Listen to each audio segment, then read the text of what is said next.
অতএব এটা আমাদের জিম্মাদারি, এক মুমিনের জন্য প্রথম ডিউটি গুনাহ ছাড়া। মুত্তাকি মানেই বলে প্রথম তাকে বলে যে গুনাহ থেকে বাঁচে। যেমন ফরহেজগার, আমরা বলি না লোকটা ফরহেজগার মানুষ, বলেন কি না? এটা কাকে বলে কন্ত? আমাদের দেশে সচরাচর যে তসবিহ পড়ে, আল্লাহ বিল্লাহ করে, অজু নামাজ পড়ে, মসজিদে আসা যাওয়া করে, কিছু দান সদকাও করে, এই মানুষে কি বলে? লোকটা মাশাআল্লাহ কি করে। আসলে মূলত এগুলো তো সে করে, আর ফরহেজগার বলে মূলত যে করে না তারে, যার মধ্যে দৈন্তান নয় কান্না, তাকে বলে ফরহেজগার। ফরহেজগার শব্দের অর্থ হলো বিরত থাকে, যে ফরহেজ অর্থ বিরত থাকে। তাইলে আপনি আমি ফরহেজগার বলেন যে তসবিহ পড়ে, নামাজ পড়ে, আল্লাহ বিল্লাহ করে, তারে মূলত ফরহেজগার বলে যে করে না তাকে। তো মানে কি বুঝেন নাই? মানে কি? তাইলে ফরহেজগার মানে কি? যে বিরত থাকে, বিরত থাকে, করে না, যে করে না। কি করে না বলেন না? কি করে না? এই যে মিথ্যা বলে না সে ফরহেজগার, যে চুরি করে না সে ফরহেজগার, যে জিনা করে না সে ফরহেজগার, যে নারী দেখে না সে ফরহেজগার, যে হারাম দৃশ্য দেখে না সে ফরহেজগার, যে সুদ খায় না সে ফরহেজগার, যে কিস্তি নেয় না সে ফরহেজগার, যে তার স্ত্রীকে বেপর্দায় রাখে না সে ফরহেজগার, যে তার ছেলেকে বেনামাজি থাকতে দেয় না সে ফরহেজগার, যে একটা গালি দেয় না সে ফরহেজগার, একটা গুনাহ থেকে যে বেঁচে থাকে তাকে বলে ফরহেজগার। আপনি তো চাচা সেজদাও দেন, বিড়িও খান, ঘটনা কি তা? কাকু কারে বুঝান? আমরা কি চিরা খাই? আমরা বুঝি না। আপনি যদি মাত্র আসরের নামাজ পড়লেন, বারিন্দার মসজিদ থেকে বাইরে হয়ে একটা গালি দিছে, এক গালিতে মাটির তলের সাপ পর্যন্ত উঠে গেছে, এমন ডাকায়। হ্যাঁ, কি ব্যাপার? কি ধরনের মুত্তাকি আপনি? এই মাত্র মসজিদ থেকে বের হইলেন, আপনি এখন আবার গিয়া চায়ের দোকানে, রঙিন টেলিভিশনের সামনে, নর্তকীর নাচ গানের নাটক সিনেমার সামনে এরকম রাক্ষসের মতো চোখ বড় বড় করে হা করে তাকায় রইলেন। ঘটনাটা কি? এক মুসলমান কত বছর মিথ্যা বলে, এক মুমিন কত বছর নাফরমানি করে। মুসলমান 30 বছর সুদ খায়, মুসলমান 30 বছর ওজনে কম দেয়, মুসলমান 60 বছর পর্যন্ত বিড়ি সিগারেট খাবে, মুসলমান 60 বছর বয়সেও গালিগালাজ করবে, মুসলমান 60 বছর পর্যন্ত কিস্তি নেবে। হায় হায় হায় হায়, এই কেমন মুত্তাকি বলেন না বাপ? আজকে 30 বছর ধরে যার ঘরে প্রত্যেক দিন নাচ গান টেলিভিশন নাটক সিনেমা চলতেছে, প্রতিদিন আপনার বিবি বাচ্চা দেখে, আপনি কি একদিনও ভাবলেন না এটা গুনাহ?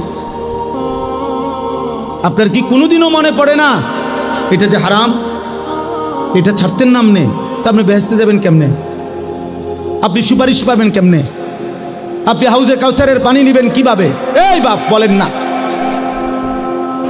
আমারে বলেন, আমি আমারও বলি, আপনারও বলি, কেমনে যাবেন বলেন না বাপ? সুপারিশ মানে কি?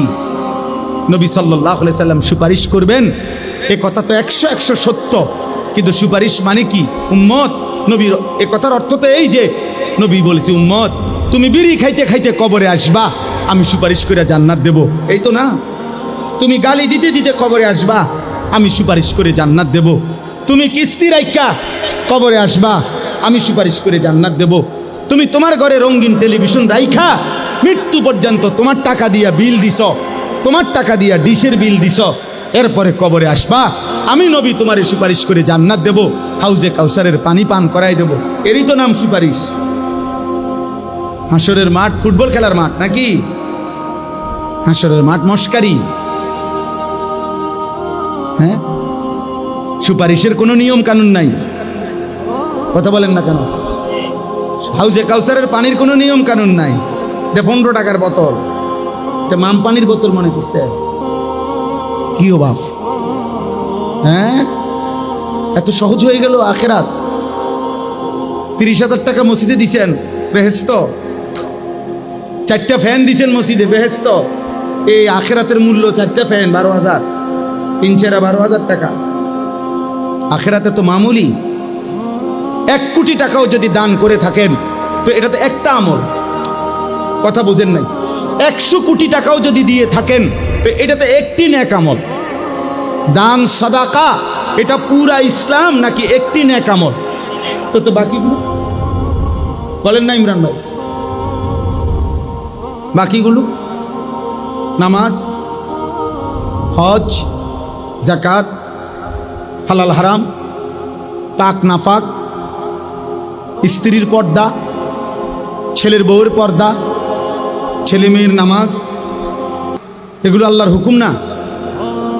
বলেন না, চুরি ডাকাতি জিনা ব্যভিচার সুদ ঘুষ কিস্তি মদ জুয়া ছেড়ে দেওয়া, এগুলো আল্লাহর হুকুম না? তো সেগুলো কে করবে? আমাদের ছেলেরা, আমাদের এই যুবক ভাই, তোমরা যে কয়জন আছো দোস্ত, তোমাকেও বলি রে বাপ, এমন সুন্দর জীবন শেষ করে দিও না, এমন সুন্দর জীবন শেষ করে দিও না। আমার যদি সুযোগ থাকতো, সামর্থ্য থাকতো, আমি দিল খুলে দেখাইতাম এমন সুন্দর হায়াত আমাদের সন্তানরা নষ্ট করে দিতেছে। সারা রাত, সারা দিন, সারা রাত মোবাইলে উলঙ্গ ছবি দেখে, নাচ গান জিনা ব্যভিচারের দৃশ্য দেখে, লক্ষ লক্ষ। মৌলানা সাহেব মোহতামিম এক মাদ্রাসার গত 4-5 দিন আগে বলছে, কাইদা দিছে এক হুজুর আমার সাথে। হুজুর 7 বছরের বাচ্চারে নিয়া তার বাবা 1 সপ্তাহ ছুটি কাটাইয়া মাদ্রাসায় আসছে। বাচ্চাটার হাতে বড় মোবাইল, তার বাপের মোবাইলটা, বাপে টাকা পয়সা জমা দেওয়ার জন্য অফিসে মাদ্রাসার দফতরে, আর এই বাচ্চাটার হাতে তখনও মোবাইলটা তারা বাবার। কসম খোদার এই মসজিদে বসে বলতেছি, 7 বছরের বাচ্চা। ওই হুজুর বলতেছে ও তার রুমে গিয়া মাদ্রাসায় বাড়ির থেকে মাত্র আসছে, তার বাবার মোবাইলটা নিয়ে হাতে আরেকটা ছেলেকে মোবাইল দিয়া দেখাইতেছে। আল্লাহর কসম মসজিদে বলতেছি, ওই হুজুর আমার চোখের পানি ফেলছে। হুজুর এই বাচ্চা ওই বাচ্চারে দেখাইতেছে উলঙ্গ নেকেট ছবি, একেবারে সরাসরি উলঙ্গ ছবি কিভাবে দেখে, কোনখান দিয়া কোন প্রোগ্রামে মোবাইলে, ও এটা ওই ছেলেরে দেখাইতেছে। যে জাতির 7 বছরের সন্তানের এই হালাত, ওই জাতির অধপতন আর কতদিন? হ্যাঁ, ওই জাতি আর টিকবে কতদিন? বলেন না আব্বা?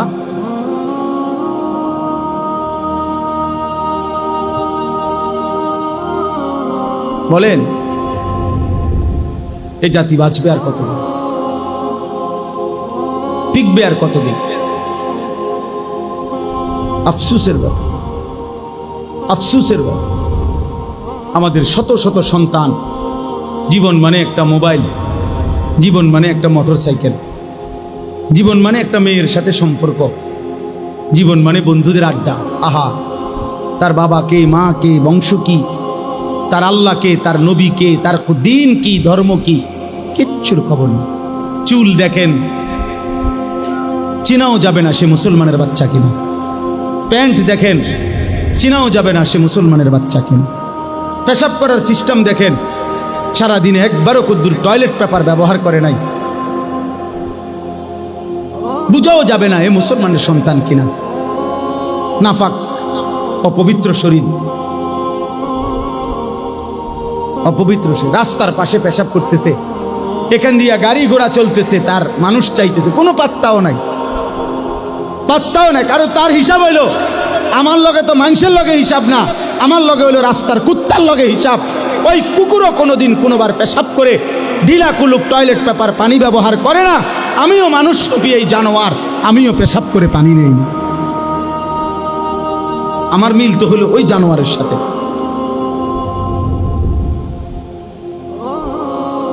আমি মানুষের দিকে চাইয়া লাভ কি? মানুষের লগে তো আমার হিসাব না, আমার হিসাব তো পশুর সাথে।